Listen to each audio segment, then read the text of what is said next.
ராசி தனுசு ராசியை பொறுத்தவரை மிக மிக அற்புதமா இருக்கு. தனுசு ராசிக்கு 3ஆம் இடத்தில் பயணம் பண்ணுற சந்திர பகவான். முயற்சிகள் பலிதமாகி புதிய வேலை வாய்ப்பு, கடன் தீர்வது, புதிய சிந்தனைகள் மேலோங்குவது என்று பல நல்ல விஷயங்கள் நடைபெறும் அற்புதமான நாள் இந்த நல்ல நாள். காசியில் அருள்பாலிக்கூடிய கால பைரவர் மனசலசி நாளை தொடங்கும் போது இன்றைய நாள் ஒரு அற்புதமான நாளாக உங்களுக்கு அமையும். மகர ராசியை பொறுத்தவரை மிக மிக சிறப்பா இருக்கு. மகர ராசிக்கு 2ஆம் இடத்துல தனக்காரனா பயணம் பண்ற சந்திர பகவான்.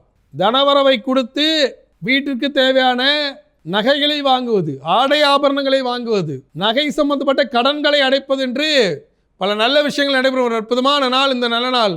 மகர ராசி என்பர்கள் காசியில் அருள்பாலிக்கூடிய அன்னபூர்ணி மனசலசி நாளை தொடங்கும் போது இன்றைய நாள் ஒரு அற்புதமான நாளாக உங்களுக்கு அமையும். கும்பராசியை பொறுத்தவரை மிக மிக சிறப்பாக இருக்கு. கும்பராசிக்கு சின்ன சின்ன விஷயங்களில் கவனம் செலுத்தி உறவுகளோடு இருந்த பணப்புழக்கத்தில் ஏற்பட்ட கடன் அவற்றை அடைத்து உறவுகளை அனுசரிக்கும் ஒரு அற்புதமான நாள் இந்த நல்ல நாளில் கும்பராசி என்பது. கும்பகோணம் அருகே திருவிடை மருதூரில் அருள்பாலிக்கூடிய மகாலிங்க சுவாமிகளை மனசலசி நாளை தொடங்கும் போது இன்றைய நாள் ஒரு அற்புதமான நாளாக உங்களுக்கு அமையும்.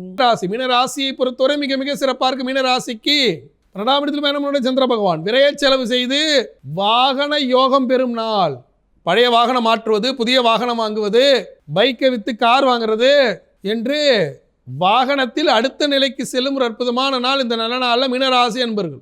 சென்னை கோயம்பேட்டில் அருள்பாலிக்கூடிய குறுங்காலீஸ்வரர் மனசலசி நாளை தொடங்கும் போது இன்றைய நாள் ஒரு அற்புதமான நாளாக உங்களுக்கு அமையும்.